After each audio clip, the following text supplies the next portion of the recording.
on the beginning, during, and end of COVID, Moderna CEO Stephane Bancel gave us great leadership. We know out of the incredible program, the University of Minnesota Biological Engineering. Stephane, I want to go to one of the great people we lost this year, which was a singer-songwriter, Jimmy Buffett. He died of skin cancer. What are you going to do about skin cancer? Every listener, every viewer, it's an unspoken fear.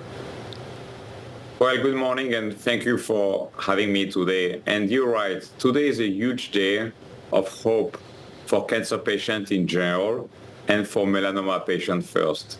Skin cancer is a scary thing. And what we are doing at Moderna is we're using our technology to develop individualized treatment where we make a different chemical drug for different patients. Everybody gets a different drug customized to the DNA of their cancer cell. And the data are striking.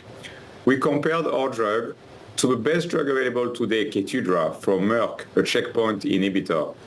And the 2-year data that we shared a year ago showed 44% improvement of free survival of people on the. Today, we're announcing the 3-year survival is now at 49%. It's already 1 in 2 people, if you think about it, that are surviving versus the best drug available today to them. Right.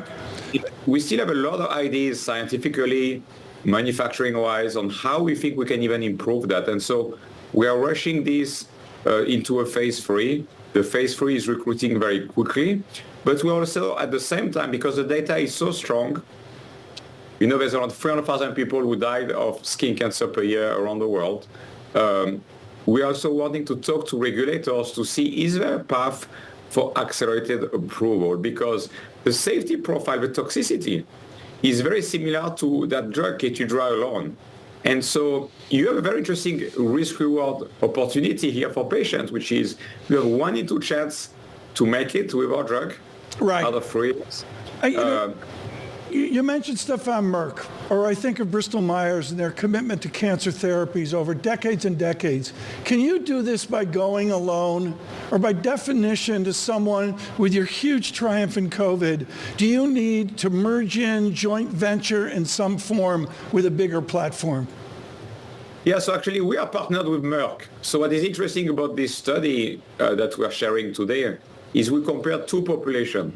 One population gets the Merck drug, and the other population get the Merck drug and as an intramuscular, so just injected in your arm, or product that is customized, individualized for them. And that's where you see the big difference of 1 in 2 people surviving versus the Merck drug alone. So we're going to partner with Merck commercially, clinically. Some clinical studies Moderna team is doing, some clinical studies Merck team is doing. We're also announced on Monday we're starting with a lung study. As you know, lung is a big killer in cancer, unfortunately. We believe that our technology will also have big impact on lung cancer. So we're very excited. And we are going after many more cancers, starting more studies in 2024. Stephane, Moderna got a huge boost from the COVID vaccine. We saw that in the share price, that it rose tremendously. And then it struggled last year, shares lower by almost 30%. This year, the shares are lower by 56%. How important is it to you to get the cancer vaccine off the ground to offset the lack of sales in some of the COVID vaccines that we've seen with the latest, in particular, to Pfizer? Yeah, so if you think about what happened with the company, in 2019, we had no sales. And then what happened with COVID, we had in 21, $18 billion of sales, which is a lot compared to even a lot of pharmaceutical companies. And then in 2021, we had $18 billion of sales. So in 2022. And so if you look at it, we are moving into an endemic market. As we said, in 24, we anticipate at least $4 billion of sales. We're gaining market share. We're working on growing the market as well. But in the US, if you look at it, last year we had 36% market share.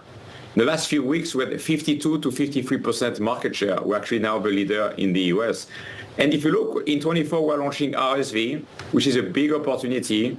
If you look at what Pfizer and GSK reported in Q3, the RSV market is around 2x what analysts expected. So it's great for us because we believe we're coming with the best product on the market. We have more launches in 25, flu plus COVID combined. and then cancer as early as 25. So we're basically going into sales growth, and the pipeline is really exciting. We have 7 programs in phase 3. So Moderna, it's not a one-drug company. It's a platform. And there's not been platforms before us. So I think a lot of people are still getting their head around what does it look like. But if you look at all the drugs that are working, we have had COVID working, and then RSV working in phase 3, and then flu working in phase 3. 3 out of 3 products in a row with positive phase 3. That doesn't happen in pharmaceutical companies because they use old analog technology. We're using an information technology. And so the pace at which we're going to grow the company, I think is going to be quite unprecedented. Well, let's talk about your sales team. Your chief commercial officer is leaving, as we understand. What are you planning to do differently? So actually what we've done is we decided with the board and the team to actually take a layer out because we said the priority for 24 and 25 is sales. And so now the regions report directly into me. I spent the last 2 days with the sales team really sweating what are we doing detail by detail to grow the market, to gain more market share, and to do a superb launch for RSV. I believe with RSV we have the best product. The product of our competitors that are being used today on the market are very cumbersome for pharmacists to prepare. Our product is a pre-filled syringe. We'll be the only product in the market. Look at pharmacy retail. They have even strikes because it's so hard for people in the pharmacy to deal with all the load of work during the fall season. So we're just working on all those things to make sure we drive sales growth and we accelerate our sales. Stephane, I wanted to finish on something quite delicate. You run quite a polarizing company, celebrated in many ways for the tremendous innovation. But I think there's always going to be a degree of resentment towards companies that benefited from the policy that pushed people to take your products. Do you think that's something you need to repair? Look, there was an enemy, which was a virus, and we worked tirelessly 7 days a week to get the vaccine out. It has been shown by several public health analyses that we saved millions of lives around the world.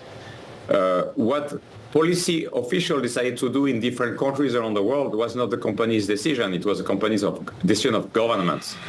Our enemy was a virus. I think we had a tremendous impact on lives, helped a lot of people, helped all of us to go back into the real world in terms of kids going back to school, not worrying about parents, not worrying about friends that have diseases. We are now working on cancer and other things and what this company is about. Stephane, appreciate your update and looking forward to more of the same in the year to come. Stephane Bancel there of Moderna.